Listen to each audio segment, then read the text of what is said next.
Hati-hati nih, yang merasa tenang-tenang saja dengan dosanya itu merupakan bagian dari tipu daya nafsu. Tidak ada yang lebih pahit dari berharapnya hati kepada kita. Allahumma ftah lana hikmataka ya Allah.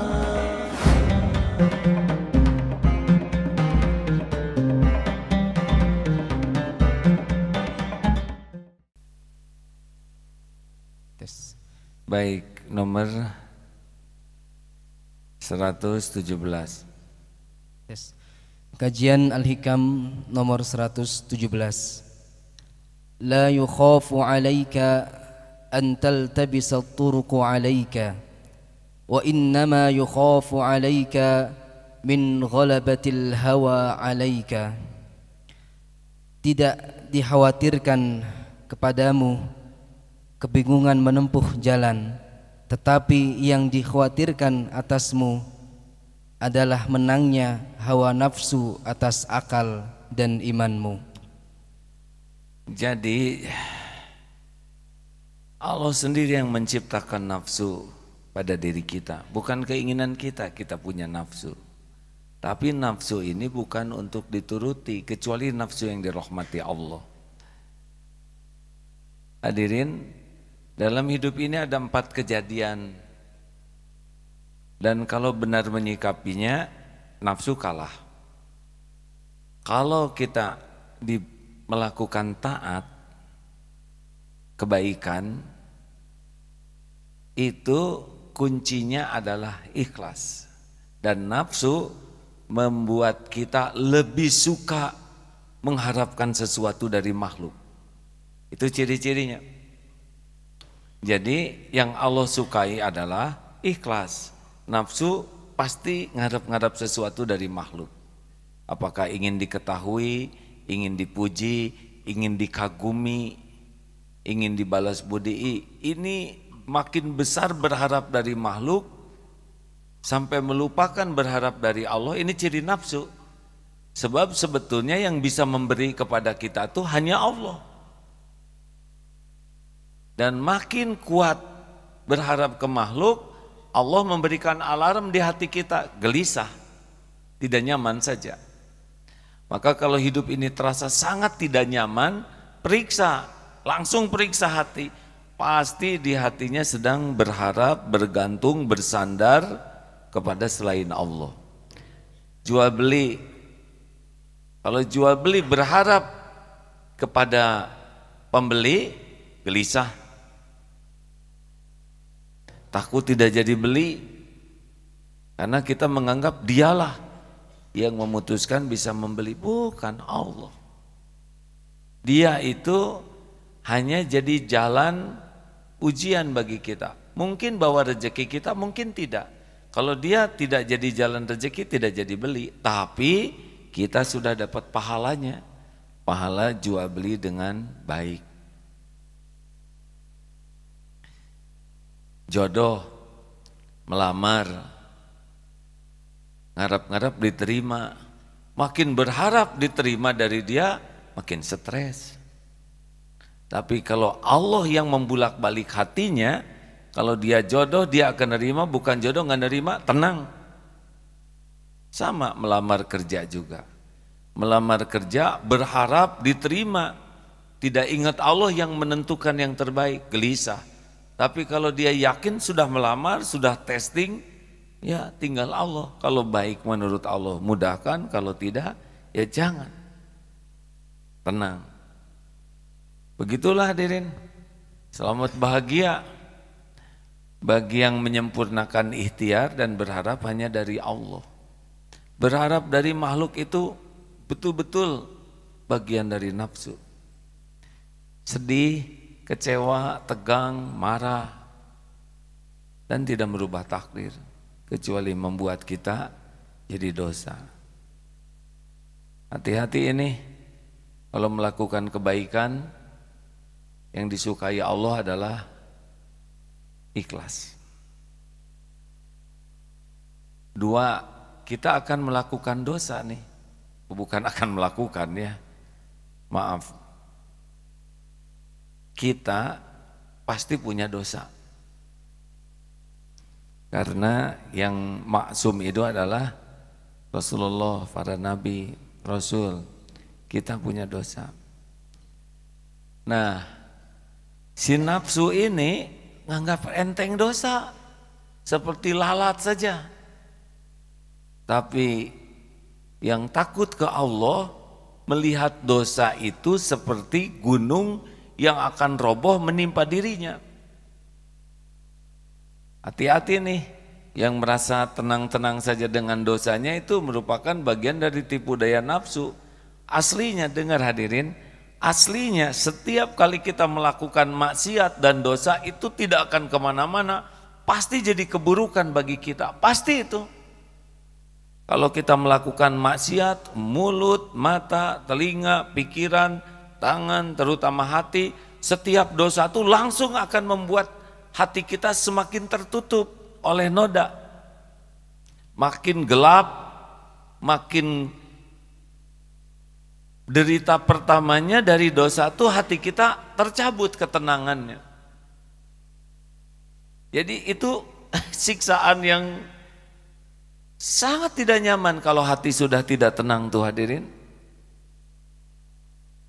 Punya mobil mewah, rumah megah, harta melimpah, penampilan indah, tidak ada apa-apanya kalau hati selalu resah dan gelisah.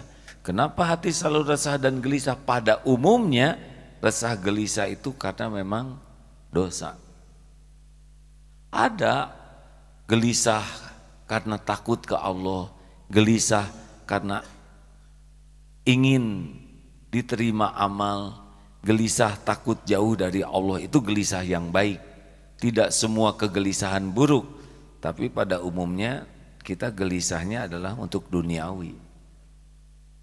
Jadi bagaimana yang Allah sukai kalau kita berbuat dosa? Tobat. Makanya coba jujur, banyakan mana kita ini ingat kesalahan orang lain dan dosa orang lain, atau ingat dosa dan kesalahan sendiri? Jawab. Orang lain. Karena nafsu begitu. Nafsu itu tidak menyukai kita mengevaluasi diri. Kita selalu mencari the black kambing, maksudnya kambing hitam. Kalau ada apa-apa, kita itu lebih menyukai, nafsu itu menyukai yang salah itu orang lain.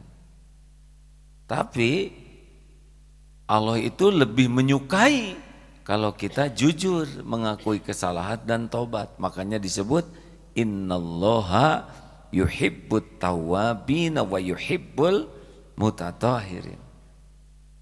Ini penting hadirin. Nafsu tuh enggak suka kita disalahkan, tidak suka. Coba kalau kita ada yang ngoreksi, nafsu maunya gimana? Bela diri, benar? Pak, Bapak bacaannya salah tuh. Saudara belajar di mana? Gitu. Kan cara baca Quran tuh macam-macam, padahal salah dia juga nggak tahu semacam acan, tapi dia akan terus bela diri. Coba deh nggak usah ikut pikirin bacaan saya, saudara juga bacaannya belum benar tuh. Karena apa? Nafsu tuh tidak suka kita disalahkan, maunya benar terus. Tapi Allah sukanya kita jujur mengakui kesalahan kita.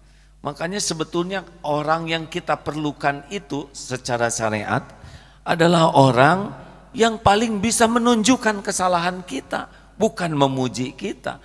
Nah, pujian itu disukai nafsu, koreksi tidak disukai, benar? Karena koreksi mengantarkan tobat, kalau pujian mengantarkan buta hati. Kita tuh suka sekali dipuji, walaupun tidak cocok, kita tetap ngaku-ngaku pujian itu cocok. Makanya nanti kalau punya pendamping hidup yang banyak mengoreksi sehingga kita jadi benar, itu lebih baik daripada punya pendamping hidup yang sibuk memuji sehingga kita awet dalam keburukan. Logika yang paling sederhana, kalau ada upil di sini, siapa yang kita perlukan? Yang jujur mengatakan di wajah kita ada upil, atau yang memuji bahwa hidung kita putih cemerlang? Hah? Jawab, aduh itu hidung yang indah, bangir. Tipu. Walaupun pedas, korong tak geuleuh, itu lebih bagus hadirin. Memang kata-katanya tidak enak dan tidak mengandung pujian sama sekali, tapi esensinya. Nafsu tidak suka kita dikoreksi, makanya tidak bisa tobat. Orang-orang yang tidak suka kepada koreksi itu tidak bisa keluar air matanya hadirin. Maka sesungguhnya yang harus kita terima kasihi itu adalah orang yang memberitahu apa yang membahayakan hidup kita, yaitu dosa dan kesalahan kita. Kalau di depan ada ular mau matuk, terus ada yang ngasih tahu, tah ular tah, jangan sibuk ceramah aja, itu ular mau matuk tuh. Di samping ada pemukul, mana yang kita pukul? Jawab hadirin. Siapa? Ular dulu lalu pentung yang ngasih tahu, soleh ya. Pertama dipentung ular dulu, kemudian yang ngasih tahu kasih uang 2 gepok gitu. Teori mah gampang hadirin. Tapi orang yang tahu bersyukur ya begitulah. Jadi harusnya hadiah tuh kita berikan kepada orang-orang yang mengoreksi kita.